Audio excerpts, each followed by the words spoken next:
नमस्कार, आप देख रहे हैं ऊर्जा धानी न्यूज और मैं हूं आपके साथ अनुष्का। चलिए रुक करते हैं खबरों की ओर।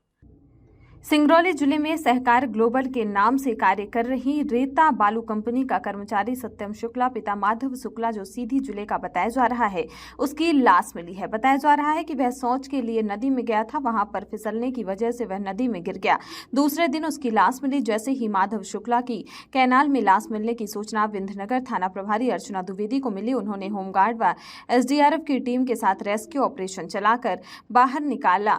वहीं मृतक का पोस्टमार्टम कराने के पश्चात बाड़ी को पुलिस ने परिजनों को सौंपा। वहीं मामले को लेकर नगर निगम एवं पूर्व अध्यक्ष चंद्र प्रताप विश्वकर्मा ने एनटीपीसी प्रबंधन पर बड़ा आरोप लगाया। उन्होंने कहा कि पूरी कैनाल खुली हुई है, आए दिन स्थानीय समेत अन्य लोग बेमौत मारे जा रहे हैं। इसमें सबसे बड़ा आरोपी एनटीपीसी प्रबंधन है। एनटीपीसी प्रबंधन के ऊपर हत्या का मामला दर्ज किया जाना चाहिए। चंद्र प्रताप विश्वकर्मा ने कहा कि यदि समय रहते पूरे कैनाल में रिटर्निंग बाल बना दी जाती तो ऐसे हादसे नहीं होते।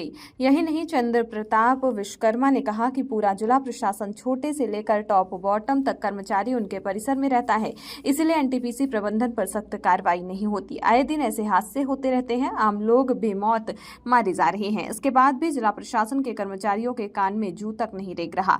आज मैं पूजा पाठ में व्यस्त हूँ। एनटीपीसी प्रबंधन के खिलाफ जल्द ही इस मामले को संज्ञान में लेकर धरना प्रदर्शन के साथ ईंट से ईंट बजा दूंगा।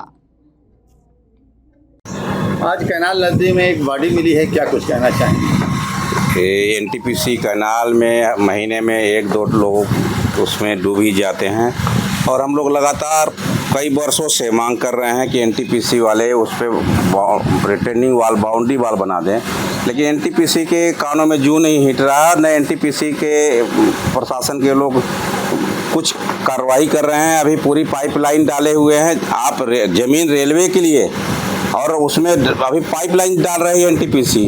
आप जाके देखिए, पूरे यहाँ के ज़मीनों का दुर्दशा नाश कर देना किसानों के, उसके साथ साथ एनटीपीसी का। तो इतना बड़ा एनटीपीसी यहाँ पे देश का विकास कर रही है, देश को बिजली दे रही है, लेकिन सिंगरौली वासियों के लिए मौत दे रही है। और सिंगरौली वासी हर महीने उस कैनाल में जो कैनाल है वो काल है एक प्रकार का। हर महीने हमारे सिंगरौली का युवा एक दो महिला, लड़के, बच्चे, बुजुर्ग खत्म हो जा रहे हैं और इस पर कोई ठोस कार्रवाई नहीं होगी तो ऐसा ही चलता रहेगा।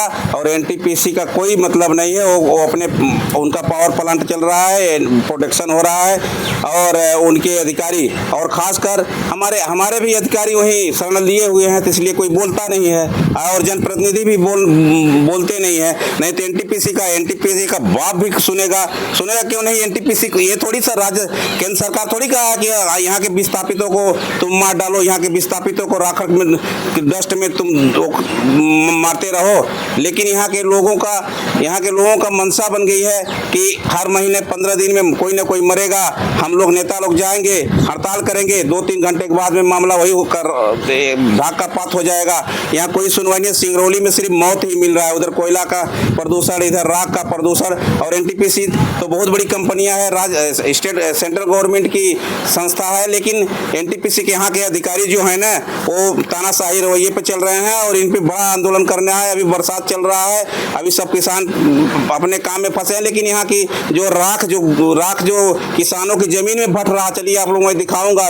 अभी सावन खत्म हो जाएगा, मैं दिखाऊंगा एनटीपीसी का जो दो दादागिरी है, वो किसी भी कंपनी की दादागिरी नहीं। एनटीपीसी ने जब विस्थापित किया था तो जो जितने लोगों को नौकरी दिया, आज तक उसके बदले में नौकरी फिर बाद में नहीं दिए। एनसीएल बल्कि 2 एकड़ में देता है, लेकिन एनटीपीसी आज तक नौकरी नहीं दी है। हमारे वार्ड में, मैं उस समय मेरी मिसेज पार्षद थी, हमारे वार्ड में ही बना है एनटीपीसी का काकानव डैम। वो डैम पूरा भरा हुआ है और एनटीपीसी द्वारा आप जहाँ डैम बनाए हैं लोग, वहाँ के किसाने परेशान है, वहाँ की भूमि बंजर हो रही है, वहाँ के लोग किडनी, कैंसर और आपके बड़े बीमारी जो इसका लाइलाज बीमारियों से मतलब पीड़ित हैं। और मैं एनटीपीसी के बारे में क्या बोलूँगा? एनटीपीसी तो हम लोगों का सब कुछ ले ली है, लेकिन एनटीपीसी कुछ कर नहीं रहे, क्योंकि उनके लोग चार दीवारी के अंदर में अच्छे से रहते हैं, उनका प्रोडक्शन हो रहा है, राख आ ही रहा है हम लोगों के घर के पास में, और राख के जो ट्रांसपोर्टिंग है उसमें भी ओवरलोड चला रहे हैं। और मैं तो चिट्ठी लिखा हूँ ईडी को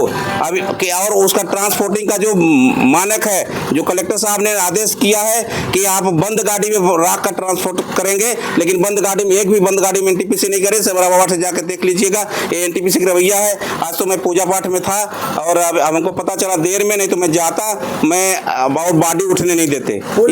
इसलिए पुल तो सेमरा बाबा को 40 टन का हाई नहीं है, उस 80 टन लाद के चल रहे हैं, 80 टन लाद के चल रहे हैं। और वहाँ सेमरा बाबा पे मैं सिंगरौली वासियों को बोलना चाहता हूँ कि सिंगरौली का डीएमएफ का पैसा पूरा देश भर में खर्चा हो रहा है, लेकिन मैं 5 बार 3 कलेक्टर, विधायक, पूर्व सांसद, जो पुरानी सांसद हैं, उनको मंत्रियों को ले जाके दिखाया, कम से कम उसका जीर्णोद्धार कर दो। शक्तिनगर की बताता, बिंदनगर बताता है शक्तिनगर का है, शक्तिनगर बताता है बिंदनगर का है।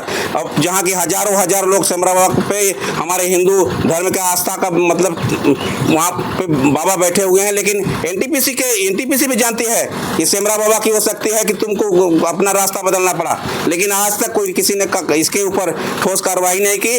और आने वाले समय में ऐसे ही सिंगरौली के लोग मरते रहेंगे और हम लोग जाके वहाँ पे 4 घंटे धरना प्रदर्शन करेंगे, उसके बाद भूल जाएंगे। लेकिन एक दिन सिंगरौली के लोग जागेंगे, और जागेंगे तो एनटीपीसी हमारी है। एनटीपीसी जो प्रोडक्शन हो रहा है वो हम लोगों की जमीन से हो रहा है। एनटीपीसी ये अधिकारी चले जाएंगे, ये अधिकारी जो जीएम, पीएम, एडी, सीएमडी ये सब चले जाएंगे, लेकिन एनटीपीसी रहेगी। एनटीपीसी का चलाना जिम्मेदारी हमारी है, लेकिन उतना जिम्मेदारी एनटीपीसी का है कि यहाँ की जनता का जो शोषण हो रहा है, जनता जो बीमारियों से मर रही है, नहर क्यों ओपन खोला रखा हो तुम? ओपन क्यों खुला रखे हो? जब करोड़ों रुपया का तुम्हारा प्रोडक्शन हो रहा है तो क्यों नहीं उसको आप रिटेनिंग वाल बना के उसको बंद कर रहे हो? लेकिन एनटीपीसी वाले अभी नहीं सुधरेंगे। जिस दिन बड़ा कोई आंदोलन होगा या जो किस दिन बड़ा घटना हो जाएगी, उस दिन एनटीपीसी वाले सुधरेंगे। और एनटीपीसी वाले इसलिए नहीं सुधर रहे हैं कि मेरा जिला प्रशासन, पूरे जिले प्रशासन एनटीपीसी में निवास करता है, इसलिए एनटीपीसी नहीं सुन रही है। नहीं, एनटीपीसी के अधिकारी की मजाल नहीं है कि ये चूं से चा कर दे, रातों रात बना देगा। जिस दिन चाहेगा उस दिन रातों रात ट्रेनिंग